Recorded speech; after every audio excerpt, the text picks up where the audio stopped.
అమ్మ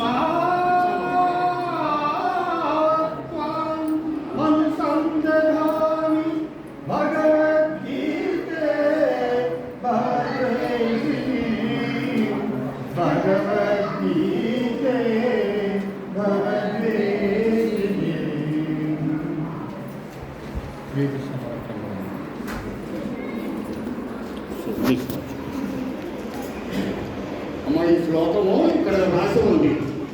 పిల్లలందరూ రాగానే ఇది చదువుతూ ఉండాలి. అర్థమైందా? రేపటి నుంచి మనం మొదలు పెడతాం.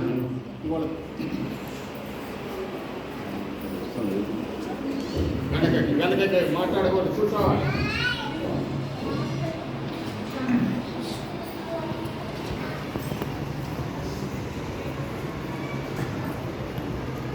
శ్రీకృష్ణ పరబ్రహ్మణే నమః. శ్రీకృష్ణ యదుభూషణ నరసక శృంగారరత్నాకర లోకద్రోహి నరేంద్ర వంశదహన లోకేశ్వర దేవతానీక బ్రాహ్మణ గోగణార్తి హరణ నిర్వాణ సంధాయక నీకు నృత్యద దృంపవే భవలతరు నిత్యానుకంపానిధి వరుడై ఈశ్వరుడై మహామహిళుడై ప్రాదుర్భవస్థాన సంహరణ క్రీడనుడై త్రిశక్తియుతుడై అంతర్గత జ్యోతి పరమేశు ప్రముఖామరాధికులకు ప్రాపింపరాకుండు దుస్తర మార్గం గుణ తేజవిల్లు హరికి తత్వార్జినై జ్ఞానాచిత్ర విచిత్ర కల్పిత జగన్మాయ మహాసృష్టి విజ్ఞాన వ్యూహ గుహా రహస్యం ఎరుగన్ శిక్షంబే నానాచిత్ర విచిత్ర కల్పిత జగన్మాయ మహాసృష్టి విజ్ఞాన వ్యూహ గుహా రహస్యం ఎరుగన్ శిక్షంబే తద్భావనాధీనైపుణ్యధురీణ తాత్విక మనోదృష్టిని ప్రసాదింపగా చారింతుం నదిలో జగద్గురుని గీతాకృష్ణ యోగేశ్వరుని. ఎంత సుదినమో ఈనాడు సాక్షాత్తు పరమాత్మ బాలల స్వరూపంలో భగవంతుడు ఎక్కడ ఉంటాడంటే నా కొలిచే దేవుళ్ళు పసివాళ్ళు అన్నారు బాలబంధు డివి నరసింహారావు గారు అంటారు. నా కొలిచే దేవుళ్ళు పసివాళ్ళల్లో భగవంతుడు ఉంటాడు. మరి పెద్దవాళ్ళల్లో ఉంటాడు కానీ కనపడతాడు. లోపల ఎక్కడో ఉంటాడు, వీళ్ళు కనబడుతూ ఉంటారు, వీళ్ళ చేష్టలు కనబడుతూ ఉంటాయి. అందరిలోనూ అసలు భగవంతుడు లేకపోతే బతికే లేదు. అందుకని భగవంతుడు లేని చోటు లేదు. భగవంతుడు సర్వాంతర్యామి, భగవంతుడు అంతటా ఉన్నాడు, ఎక్కడ చూచినా ఉన్నాడు. ఇందు గలడందు లేడని సందేహము వరకు చక్రి సర్వోపగతుండు ఎందెందు వెదకి చూచినా.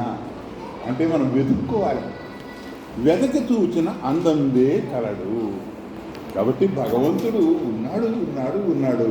మనం చూడకపోతే ఆయన ఏం చేస్తాడు? కాబట్టి ఎంత సంస్కారం. లేచినప్పుడు నన్ను నా పర్మిషన్కి పరిగెట్టింది ఏం పాజిటివ్. అందుకని ఈ రోజున మనకి ఒక అద్భుతమైన ఘట్టం ఒకటి ఆవిష్కరించబడబోతుంది. మన మెడోల్యాండ్ అపార్ట్మెంట్స్ లో నివసించేటువంటి పెద్దలు, గౌరవనీయులు, పూజ్యులు, ఈ పిల్లల్ని ఎలాగా ఆధ్యాత్మికమైన ఆదర్శమైన మార్గంలోకి మళ్ళించి ఈ సంస్కారాన్ని మనం జాగ్రత్త పెట్టి సనాతన ధర్మానికి ఏ విధంగా మన వంతు సేవ చేద్దామా అని ఆలోచిస్తున్నటువంటి పెద్దలు ఉన్నారే మన శర్మ గారు, కామేశ్వర శర్మ గారు కానీ, మరి మీరు ఇలా నలుగురు మన పెద్దలు ఉన్నారు. మీ పేరండి? సుందరరామూర్తి గారు. వీరంతా ఎప్పుడూ నిరంతరం దీని గురించి ఆలోచిస్తూ వస్తున్నారు. అలా ఆలోచిస్తూ కొన్ని కార్యక్రమాలని చేపడుతున్నారు. అందులో ఒక భాగంగా హనుమాన్ చాలీసా ప్రతి మంగళవారం కూడా చక్కగా మన గేట్ దగ్గర ఉన్నటువంటి ఆ ప్రాంతంలో హనుమాన్ చాలీసా పిల్లలకి నేర్పి ప్రతి మంగళవారం పారాయణ చేయించి ఒక మంచి నాకు ఇదండి భారతదేశంలో మనం నివసిస్తున్నందుకు భారతదేశం చాలా గొప్పది. ఎందుకు గొప్పదయ్యా అంటే అమెరికా కంటే దేశంలో డాలర్లో గొప్పదని కాదు, వ్యాపారంలో గొప్పదని కాదు, బిజినెస్ కాదు. ఇక్కడ ఉండేటువంటి పవిత్రత, ఇక్కడ ఉండేటువంటి ఋషి భూమి, ఇది ఆర్ష భూమి, ఇది దైవ భూమి. హిమాలయానికి వెళ్తే దేవభూమయ అని రాసుంటుంది. అవి దేవభూములు, దేవతలు సంచరించారు. అందుకని ఈ భారతదేశానికి ప్రపంచ గౌరవాన్ని తీసుకొచ్చింది ఏదయ్యా అంటే ఆధ్యాత్మికమైనటువంటి ఒక గొప్ప శక్తి ఇక్కడ ఉంది.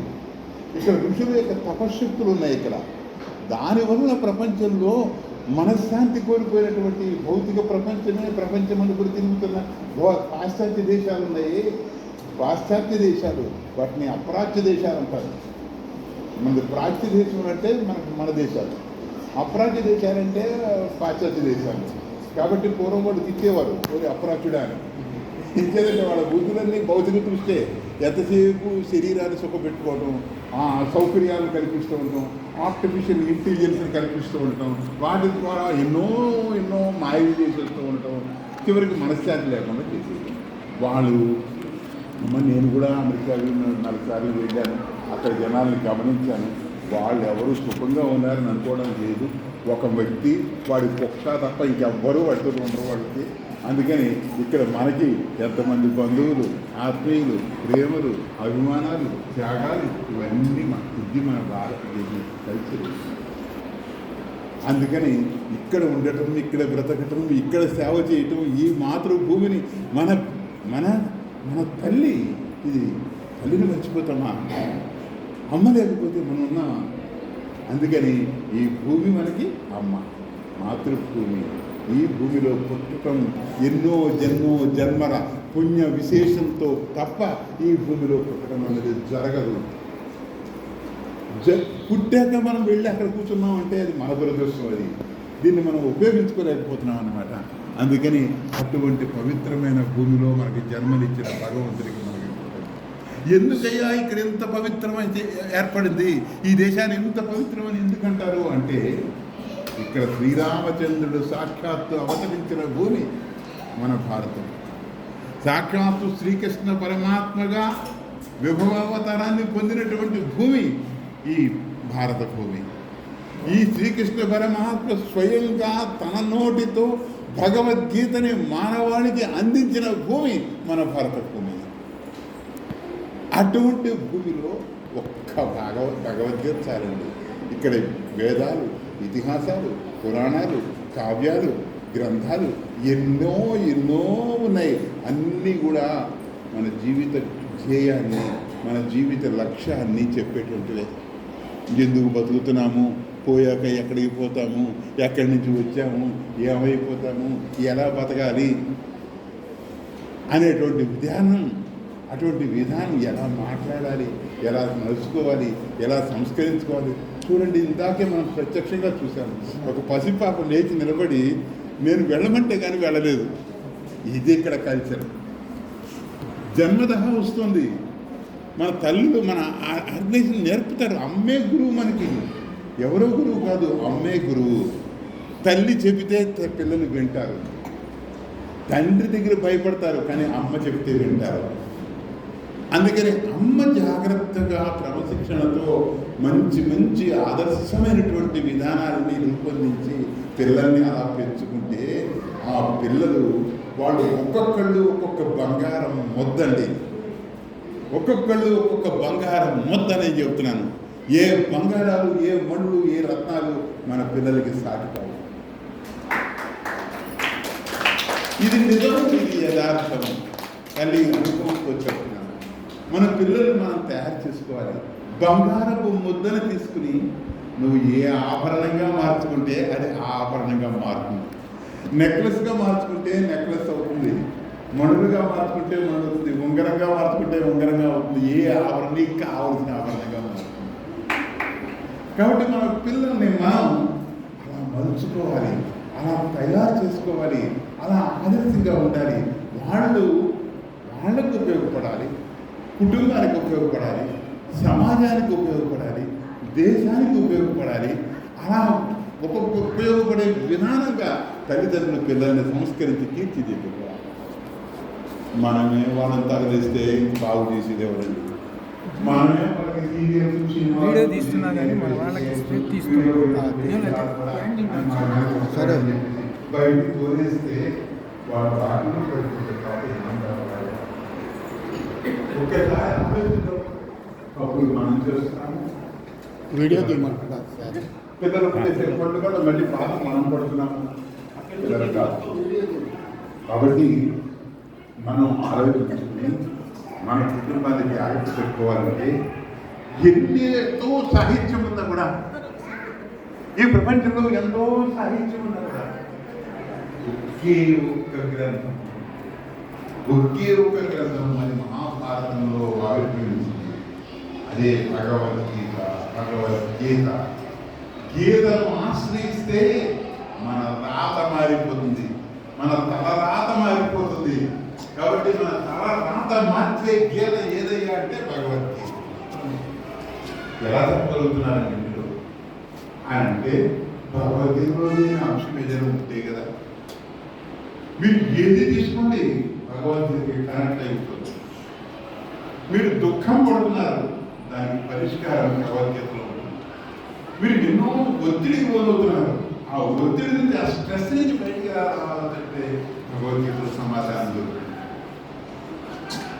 సుఖాలు వస్తున్నాయి, కష్టాలు వస్తున్నాయి, దుఃఖాలు వస్తున్నాయి, బాధలు వస్తున్నాయి, కన్నీళ్ళు వస్తున్నాయి, ఎన్నో రకాల కష్టాలు అనిపిస్తున్నాను.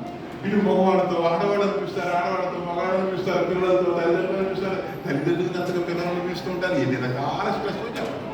ఇటువంటి స్ట్రెస్ నుంచి బయటికి రావాలి అంటే భగవద్గీతని కానీ ఆశ్రయిస్తే, భగవద్గీతలో అంతా కూడా అక్కర్లేదు, అన్ని అధ్యాయాలు కూడా అక్కర్లేదు. ఏ అధ్యాయంలోనూ నీ బాధకి పరిష్కారమైన ఒక మెడిసిన్ దొరుకుతుంది, అక్కడ ఒక మందు లాంటి వాక్యం దొరుకుతుంది. ఈ జీవితంలో మార్చేస్తుంది. అందుకని భగవద్గీత అది మీ అదృష్టమా? ఇలాంటి సంకల్పం మన విడవలాంటి పిల్లలకి దక్కుతుంది అంటే నేను మిమ్మల్ని అందరినీ మనస్ఫూర్తిగా అభినందిస్తున్నాను, మనస్ఫూర్తిగా ఆశీర్వదిస్తున్నాను. ఏ మాత్రం పట్టుదలని విక్రమార్కులాగా పట్టుదలతో ఇది నాకు ఎందుకు రావాలి వస్తుంది. మానవుడు పట్టుదలగా సాధన చేస్తే జీవితంలో కార్యదర్శి ఏదీ లేదు. నువ్వు ఆసక్తి చూపించాలి, ఇంట్రెస్ట్ చూపించాలి, దాని మీద శ్రద్ధ వహించాలి, వాస్తవంగా సాధన చేయాలి. అది ఒక గురువు గారు చెప్తారు, ఆ గురువు గారి కార్యక్రమం చేయాలి. అలాంటి అదృష్టం మీకు ఉంది. అలాంటి గురువు గారు కూడా వేరేగా నాకు ఎక్కడికి పోకలేదు. బతకడానికి ఎన్నో మార్గాలు ఉన్నాయమ్మా, ఎంజాయ్ చేయడానికి కూడా చాలా మార్గాలు ఉన్నాయి. పూర్వం సినిమా హక్కితే కానీ సినిమా తగ్గేది కానీ చేతుల్లో చూసుకోవచ్చు హాయిగా. దాని తర్వాత మనం దీంతో కార్యక్రమం చేసేసుకోవచ్చు. కాబట్టి దాన్ని తప్పడానికి, పాడైపోవటానికి, మన మనసుకి త్వరలబాట్లు కలగడానికి, సర్వనాశనం అయిపోవడానికి కొన్ని లక్షల వేల మార్గాలు ఈనాడు చక్కగా ఎదుర్కొండగా కనిపిస్తుంది. కానీ మనం ఉద్ధరించడానికి, మన నుంచి ఆ చీకటిలోంచి మనం బయటకు లాక్కు రావడానికి ఒకే ఒక వెలుగు మనకి భగవద్గీత. భగవద్గీత ఒక పిల్లలకే కాదు, పెద్దవాళ్ళకి, సంసారానికి, జీవిత గమ్యానికి మోక్షానికి అన్నిటికీ మూలం భగవద్గీత. ఎప్పుడు వచ్చింది? అర్జునుడు విషాదయోగంలో వచ్చింది. అర్జునుడు వీళ్ళందరూ నా వాళ్ళు, వీళ్ళందరూ నా వాళ్ళు, నా బంధువులు, నా బావలు, నా తాతలు, నా అమ్మలు, నా తమ్ముడు, అమ్మ వీళ్ళని చెప్పుకోవడవా అని అది నా వాళ్ళనే మమకారం పెంచేస్తుంటుంది. ఎక్కడ మమకారం ఉంటుందో అక్కడ గొప్ప ఉంటుంది. ఆ మమకారం ఉండడం కాదు, కానీ అది ఎంతవరకు ఉండాలి అంతవరకు ఉంచుకోవడం కరెక్ట్. కాబట్టి ఆ మమకారం దానివల్ల అహంకారం, రెండు కారాలు మనకు పాలిస్తూ ఉంటాయి. ఒకటి అహంకారం, రెండవది మమకారం. ఈ రెండు కారాలు కూడా ఎలా లోపలించాయి? కారాలు ఎక్కువ తినడం వల్ల విభజించాయి. మనం బాగా తింటే కారం చాలని కారం తగ్గిపోయి కారం వేసేవి ఆపాయాలు ధరిస్తున్నామే. ఈ కారాలు బాగా తింటే రెండు కారాలు డెవలప్ అవుతాయి కాబట్టి అది ఏంటంటే ఒకటి మమకారం, రెండవది అహంకారం. ఈ రెండు మనిషిని పాలన చేయడానికి, మనిషిని సమాధానం చేయడానికి ఈ రెండు ఆయుధాలు, అద్భుతమైన ఆయుధాలు. కాబట్టి అటువంటి వాటిని ఎలా చేయించాలి? ఎన్ని మమకారాలు ఉన్నా, ఎంతమంది ఉన్నా, భార్యాలను విడిచిపెట్టలేకపోయినా, నీ దేహం చాలించినప్పుడు, నీ ప్రాణం పోయినప్పుడు, నువ్వు చచ్చి కలేబరగా పడున్నప్పుడు నీ భార్య పిల్లలు నీతో వస్తారా? మీరు నాదనుకున్నది సంపాదించిన నీ ఇళ్ళు నీకు కూడా వస్తాయా? ఏమీ నీతో వస్తే నీ బంగారమ్మ నీతో రాలే. ఎంత ప్రేమగా చూసుకున్న వాళ్ళంటే నీకు కూడా వస్తారా? కావాలంటే ఒక ఏడుపు ఏడుస్తారు, గట్టి ఏడుస్తారు. అక్కడ నలుగురు పేరెంట్ని వాళ్ళు స్వామించి పడిపోయి వాళ్ళని తీసుకెళ్ళి పక్కన కూర్చోబెట్టారు, ఏడుస్తారు. పైగా పోయిన వాడిని వెంటనే ఎంత తీసేయాలనుకుంటారు తప్ప ఎంతకాలం ఇంతకాలం అంతా ఉన్నాడు, ఇంకో 10 రోజులు అడ్పెట్టుకున్నాడు, చచ్చిపోయినా ఎవడైనా అడ్పెట్టుకుంటాడా? లేదు. కాబట్టి ఇది నీది కాదు, పోతున్నది దేహం కానీ జీవాత్మ కాదు.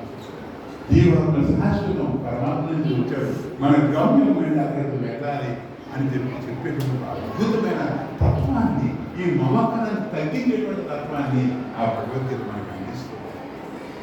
నా అదృష్టం ఏంటి చెప్పనా? మంచి తల్లిదండ్రులకి కడతాను. నా అమ్మ నాన్న నా ప్రాణం పోయేదాకా దేవుడు అంతే. నాకు దైవాలు, నాకు రెండవ దేవుడు కాదు. ఆ దేవుడు వచ్చిన వాళ్ళ తర్వాత అనుకుంటున్నాను నేను ఈనాటికి. కాబట్టి అలాంటి దైవభక్తి, అలాంటి పితృభక్తి, అలాంటి తల్లి పట్ల భక్తి, ఇది కలిగిన పిల్లల జీవితంలో ఏ రకమైన కష్టం పడవు అనేది గ్యారంటీగా నేను చెప్తున్నాను. నా అనుభవంలో చెప్తున్నాను. వాళ్ళ ఆశీస్సులు తప్పనిసరిగా లభిస్తాయి. ఆ విధంగా పిల్లల్ని చక్కటి క్రమశిక్షణతో మీకు తెలిసిన తెలియకపోయిన రోజు దైవ దగ్గర కూర్చొని, పూజామందిరం దగ్గర కూర్చొని అన్నం పెట్టుకుంటే అమ్మతో పాటు అన్నం పెట్టుకోవాలి, అమ్మతో అన్నం పెట్టుకోవాలి, నేర్చుకుని అక్కడ చదువుకోవాలి, తప్పనిసరిగా మీరు ఆరాధించాలి. ఈ విధంగా ఉన్నటువంటి ఒక కల్చర్ ఇంట్లో ఉంటే ఇంకా కూడా అదృష్టం ఉంటున్నామా? భగవద్గీత ఉపన్యాసాలు కొన్ని ఏళ్ళ తరబడి చెప్పాను. మా వెస్ట్ గోదావరిలో గీతా ఉపన్యాసాలు నాతో ప్రారంభం చేసేవారు. ఉండిలో కానీ కేశవరంలో కానీ గీతా మందిరాలు ఉండేవి. ఆ దృశ్యం నాకు దక్కింది. చాలా కాలం భగవద్గీత గురించి నాన్నగారు చెప్పిన విషయాలు ఎక్కువ మనలో ఉండేవి. భగవద్గీత జీవితానికి పరిష్కారం. భగవద్గీత ఒక్కటి చాలు. గీత అంతట్లో ఒక్క అధ్యాయం చాలు. ఒక్క అధ్యాయంలో ఒక్క వాక్యం చాలు. ఒక్క వాక్యంలో ఒక్క అక్షరం చాలు. మనల్ని కాపాడుతుందని చెప్పుకోవాలి. ఇదిగో ఆ గీతాంతల మీద అనేక గ్రంథాలు రాసిన మా పుండరీకాక్షరావు.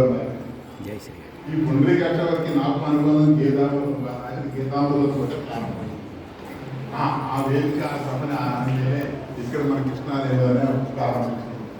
కాబట్టి ఇలా ఎన్నో మధురమైన కట్టారు. ఇది ఎక్కడికైనా తీసుకెళ్ళిందో చెప్తున్నా.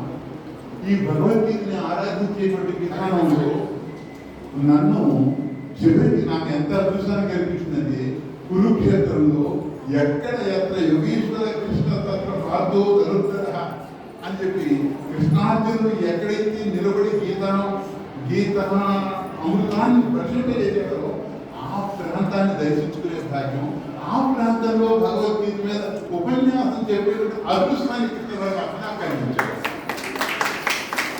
అంటే అంటే మనకు తెలియకుండా మనం చేస్తున్న సాధన ఎక్కడికి తీసుకుంటుందో చూడండి. మనకు తెలియకపోతుంది ఇవన్నీ కూడా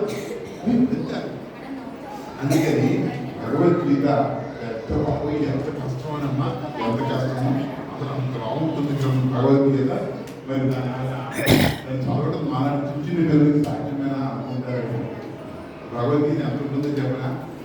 ఇప్పుడు ఎక్కడుందో చెప్పనా? భగవద్గీత ఎక్కడుంది? నా జేబులో ఉంది. ఇది అంత పెద్ద భగవద్గీత మీ జేబులో ఉండేది ఉంది, జేబులో ఉంది. చూపించిన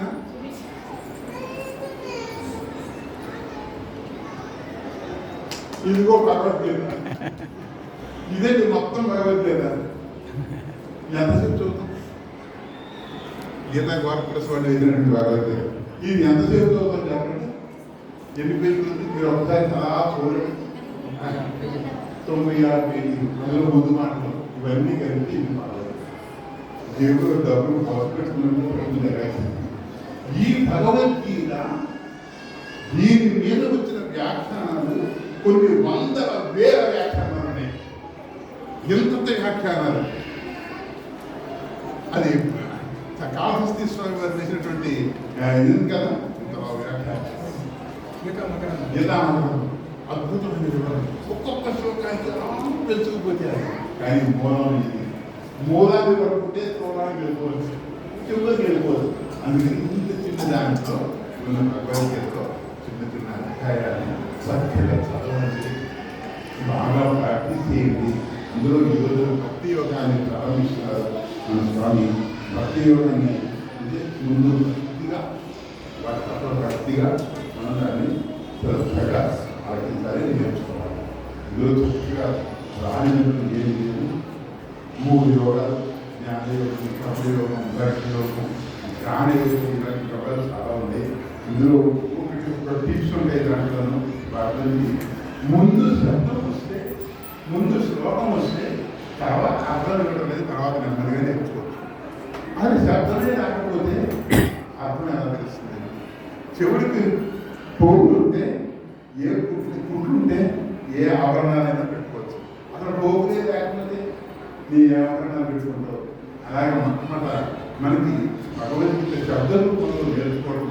నేను అమెరికాలో వెళ్ళినప్పుడు మా మనవరికి 6 నెలలకి 6 అధ్యాయాలు చదవడం. ఎక్కడికి వాళ్ళు ఇప్పుడు చదువుకుంటారు. దాన్ని ప్రతి వాళ్ళు తల్లు జాగ్రత్తగా నేర్పండి, నేర్చుకోండి.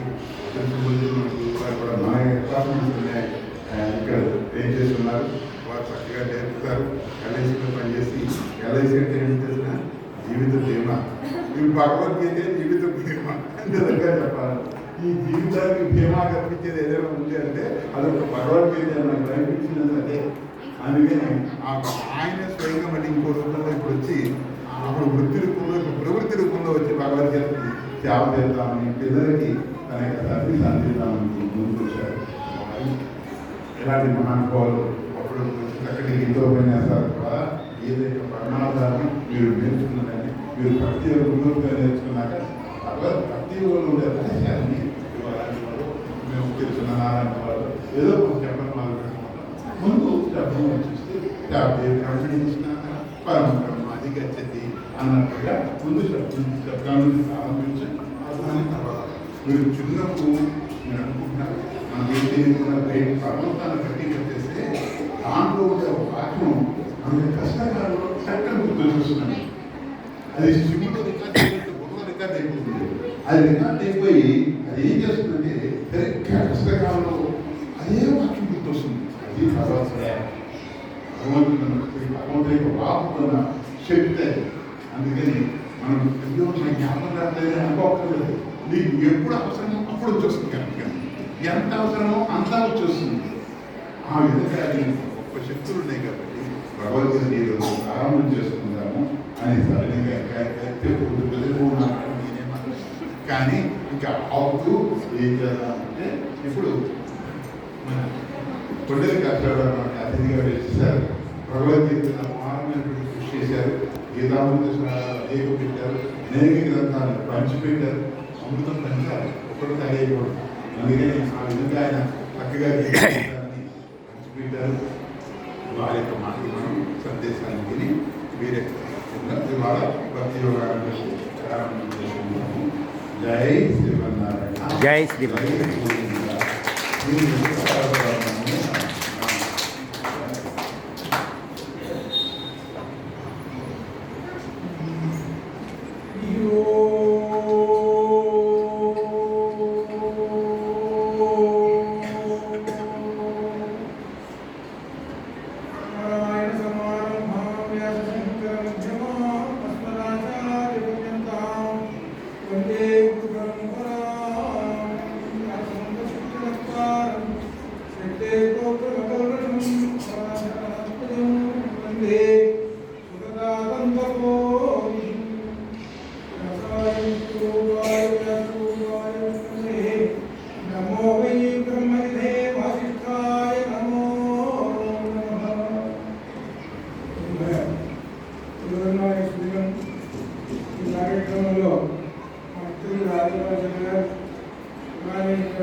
విశేషమైనటువంటి వాటిని ముందుంచుతారు. భగవద్గీత యొక్క విశేషమైనటువంటి ఫలాన్ని పొందినటువంటి వాళ్ళు చాలామంది ఉన్నారు. అయితే నేను ఎలా పొందాను అంటే ఒక ఉదాహరణ చెప్తాను. భగవద్గీతను పట్టుకుంటే ఏమి మనకు లాభం వచ్చింది, ఏమిటి ప్రయోజనము అని ప్రశ్న వేస్తే దానికి సమాధానం నేను ఒక ఉదాహరణ. మొట్టమొదట 1985లో భగవద్గీతని అందులో ఉన్నటువంటి విశేషాలని ఒక 500 వాక్యాలు తెలుగులో వాక్యాలు రాసి ఒక పుస్తకం, చిన్న పుస్తకం 2 వేసి పెట్టారు. ఆ తర్వాత కథల పుస్తకాలు రాయడం అనేది సరే అయిపోయింది. ఆ తర్వాత ఏం జరిగిందంటే ఒక విశేషము, హైదరాబాద్ వచ్చాయి. హైదరాబాద్ వచ్చిన తర్వాత నాకు వెనక పూర్వజ్ఞానం అనేటువంటిది మళ్ళా ఎందుకో భగవంతుడు ఇచ్చినట్టు దాంతో మళ్ళీ భగవద్గీతలోకి వెళ్ళారు. భగవద్గీతలోకి వెళ్తే గీతామృతం అనే పుస్తకం రాశారు. గీతామృతం అనే పుస్తకం రాసిన తర్వాత ఈ పుస్తకాన్ని విరోధించడం ఎట్లా అనేటువంటి దీనిలో ఉన్నారు. అనుకోకుండా ఘటనా సంబంధుడైనటువంటి ఆ పరబ్రహ్మము ఎవరిని నాకు మిత్రులుగా చేశారంటే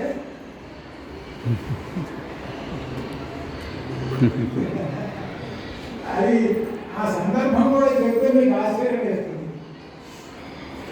లైన్లో పెడుతున్నాం మేము, నేను ఇక్కడ నిలబడ్డానికి ఏ ముందే నాకు స్క్రిప్ట్ లేదు. నిలబడ్డాను, నిలబడి కాసేపు అయిన తర్వాత ఏ సీట్ వరకు కూర్చున్నాను. ఈ పుస్తకం చదువుతున్నాను. ఆ పుస్తకం ఏమిటో సంగతి ఏమంటే చూస్తాను ఇచ్చారు. దానిలో పేరు చూసుకొని నా మిత్రులు ఉన్నారు. నన్ను ఏమంటే మీరు ఎలా తెలిసి అలా అట్లా సాగి చివరికి నేను గీతామృతం రాశానంటే ఇది ఎలా ఆవిష్కరణ అంటే ఆ ఏర్పాటు కూడా వేరే చేశారు. ఆ గీతామృతం అనేటువంటి పుస్తకాన్ని ఆవిష్కరణ చేసింది మహానుభావుడు కన్నాడే రామాచార్య గారు. మీ పేరు ఇక్కడే మనకి కుడి కృష్ణాలయం జరిగింది. ఇది మొట్టమొదట జరిగినటువంటి 15 సంవత్సరాల క్రితం జరిగినటువంటి మొట్టమొదటి కార్యక్రమం. అయిన తర్వాత అందరితో ఆగకుండా నేను ఆగకుండా ఏం చేశానంటే ఈ పుస్తకం రాశాను. అదే గీతామృతం, ఇదే గీతాధ్యయనం. ఈ గీతాధ్యయనంలో ఏమవుతుందంటే క్వశ్చన్ పేపర్ ఉంది. మీలాంటి చదువుకున్నటువంటి పిల్లలకి అర్థమవుతుంది కదా, ఏదో కొంచెం అర్థమవుతుంది కదా, దాన్ని టెస్ట్ చేయడానికి తగినటువంటి పుస్తకం ఏంటంటే ఈ పుస్తకం రాశారు. ఈ పుస్తకాన్ని తిరుపతి దేవస్థానం వాళ్ళు అంగీకరించి పుస్తకం ప్రింట్ చేశారు. టీవీలు అందరికీ కూడా ఆగచ్చు కదా, ఆగలేదు. ఎన్ని పుస్తకాలు రాశారు? 15 పుస్తకాలు రాశారు. దానిలో అత్యంత ప్రధానమైన పుస్తకము మొట్టమొదటి లలిత రహస్య సహస్రనామ భాష్యం. ఆ భాష్యాన్ని సంకరణంలో ఆవిష్కరించినప్పుడు ఇది అత్యంత స్థానం. ఇట్లా చివరికి ఏ పుస్తకం రాసిన తెలుసున్నా అత్యంత విశేషమైన పుస్తకం బ్రహ్మసూత్ర భాష్యం. ఆ బ్రహ్మసూత్ర భాష్యం అనేటువంటి ప్రపంచ ప్రసిద్ధి చెందినటువంటి మహాగ్రంథం. ఆ పుస్తకం రాశారు. ఆ పుస్తకం రాయాలంటే భగవద్గీత అర్థమైతేనే రాయలేదు. ఇలా ఆ తర్వాత పుస్తకాలు ఎన్నో రాశాను. ఎందుకు చెప్తున్నానంటే మీ అందరికీ భగవద్గీతను పట్టుకుంటే పైకి ఉన్నతంగా ఆ పరమాత్మ తీసుకుపోతూ ఉంటాడు. పై మెట్టు అట్లా మెట్టు దాని దగ్గర తీసుకుపోతూనే ఉంటుంటారు. ఒక సన్మార్గంలో వెళ్ళిపోతుంటారు. అది గొప్ప విశేషమైంది భగవద్గీత. భగవద్గీతను ఎవరైతే పట్టుకుంటారో వాళ్ళందరూ ఉన్నతమైనటువంటి స్థానంలో ఉంటారు. ముఖ్యంగా చిన్నపిల్లలు, ఇలాంటి పిల్లలందరూ కూడా చిన్న వయసులోనే భగవద్గీతను పట్టుకుంటే వాళ్ళు చాలా మహోన్నతమైన స్థానంలో ఉంటారు. వాళ్ళు ఎల్లప్పుడూ మంచి దారిలో నడుస్తుంటారు. మనకి మంచి దారి కావాలన్నా చెడు దారి కావాలన్నా అనే ఆలోచన వస్తే ఏంటి అబ్బాయి అంటే నాకు మంచి మార్గం కావాలంటే మార్గం కంటే చెడు అంటారు. అలా ప్రతి వాళ్ళు మంచి మార్గం మీద అడిగేది. కాబట్టి సన్మార్గంలో తీసుకెళ్లేటువంటి గ్రంథము భగవద్గీత. కాబట్టి ఆ భగవద్గీత అనేటువంటి విత్తనాన్ని చిన్నతనంలోనే మీ బాల్యావస్థలోనే కనుక మీ మనస్సులో కనుక నాటితే అది మహాజ్ఞాన వృక్షం అవుతుంది. మహాజ్ఞాన వృక్షం అవుతుంది. ఆ మహాజ్ఞాన వృక్షం అయ్యి మీలో ఎట్టి పరిస్థితుల్లోనూ చెడు అనేటువంటిది రానివ్వదు. జ్ఞాన జ్యోతి ఉంటుంది. మీకు అన్ని విషయాలు తెలుస్తాయి. మంచి తెలుస్తుంది. మంచి మార్గంలో నడుస్తుంది.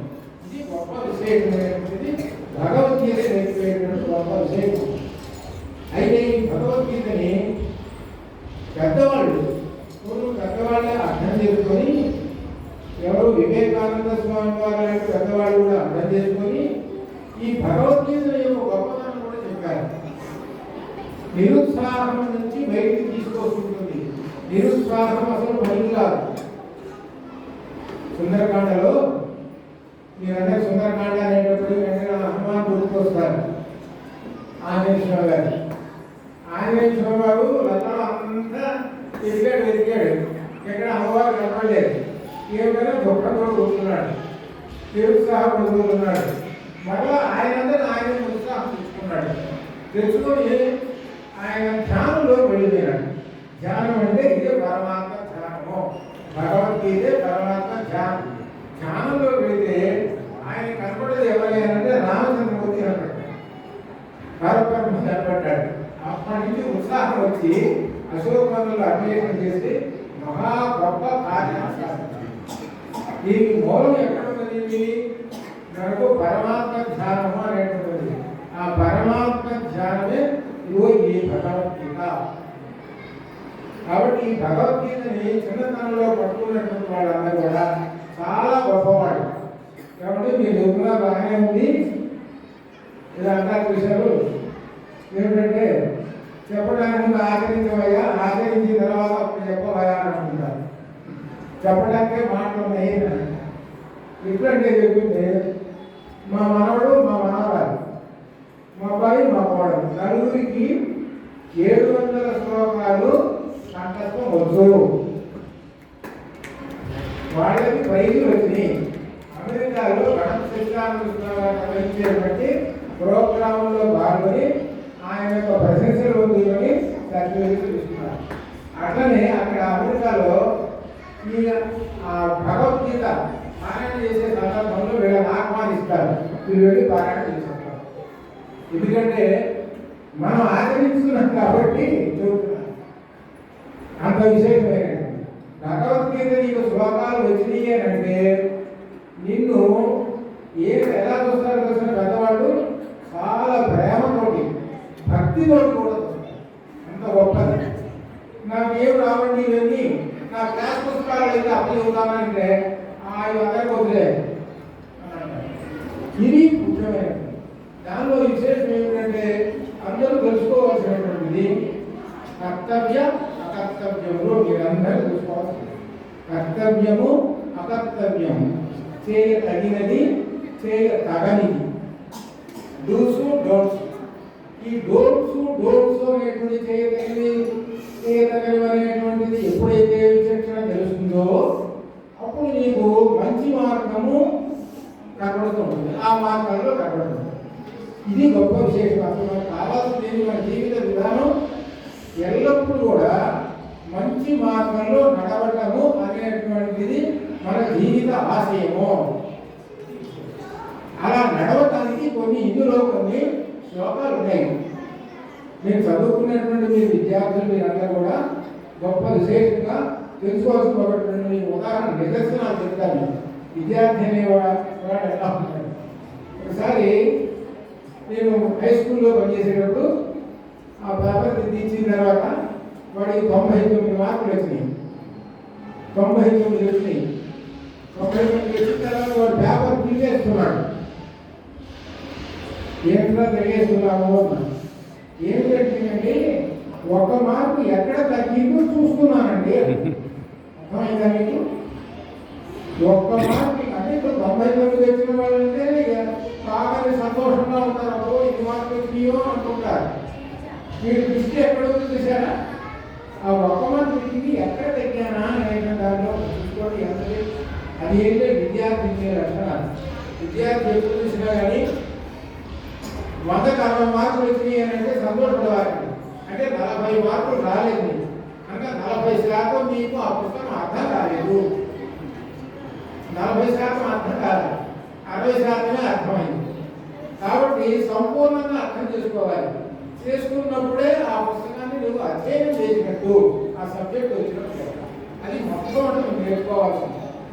తర్వాత ఇంకొక అత్యంత విశేషమైనటువంటివి భగవద్గీతలో చెప్పినట్టు ఒక విషయం ఏంటంటే, విద్యార్థులు విద్యాభ్యాసం చేస్తున్నారే దాన్ని యోగము అంటారు.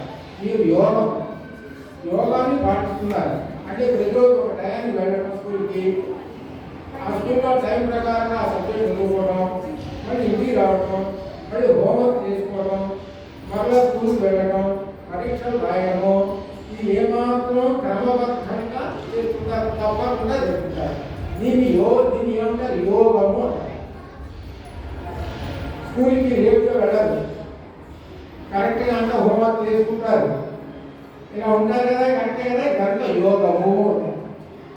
ఈ యోగం ఎలా అయితే ఉన్నదో అలానే భగవద్గీతలో ఒక యోగం చెప్పారు. యోగం అంటే ఏమిటంటే, నువ్వు 2 విశేషాలు ఉన్నాయి. మీరు చదువుకునేటువంటి విద్య అంతా కూడా దీన్ని లౌకిక విద్యలో ఉంటారు. ఈ విద్య చదువుకోవాలి. ఎందుకంటే జగత్తులో లోకంలో తిరగాలి, మనం తిరగాలి, 10 మందిని అర్థం చేసుకోవాలి. కాబట్టి చదువుకోవాలి. 2 విశేషం ఉన్నది.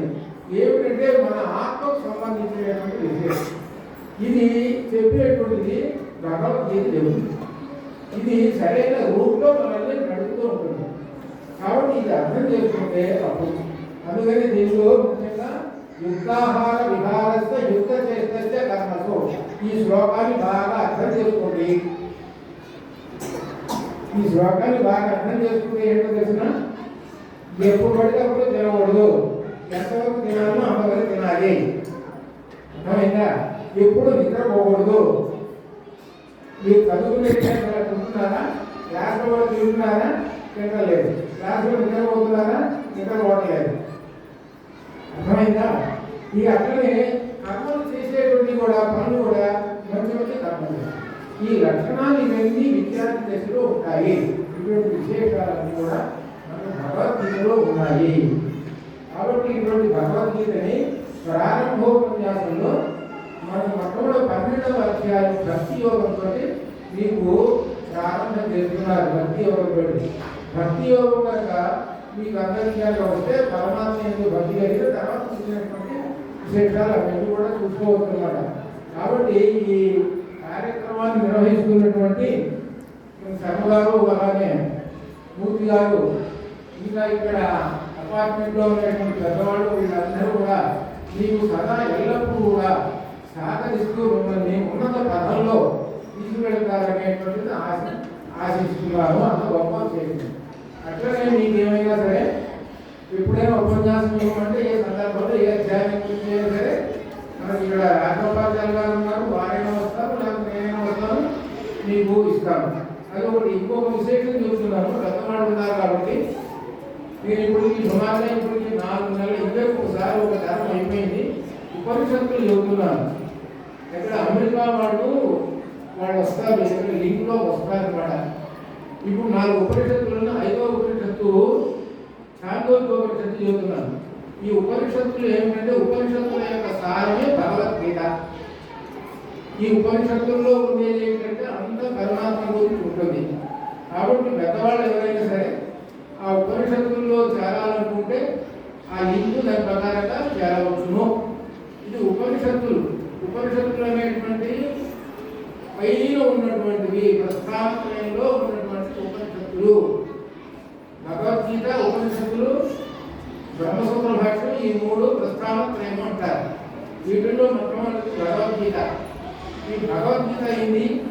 తర్వాత ఈ ఉపనిషత్తులు మాత్రం ఉపన్యాసం చేస్తున్నాను. బ్రహ్మసూత్ర భాష్యం కూడా రాశారు. కాబట్టి ప్రస్థానత్రయం నాకు గుర్తేసింది.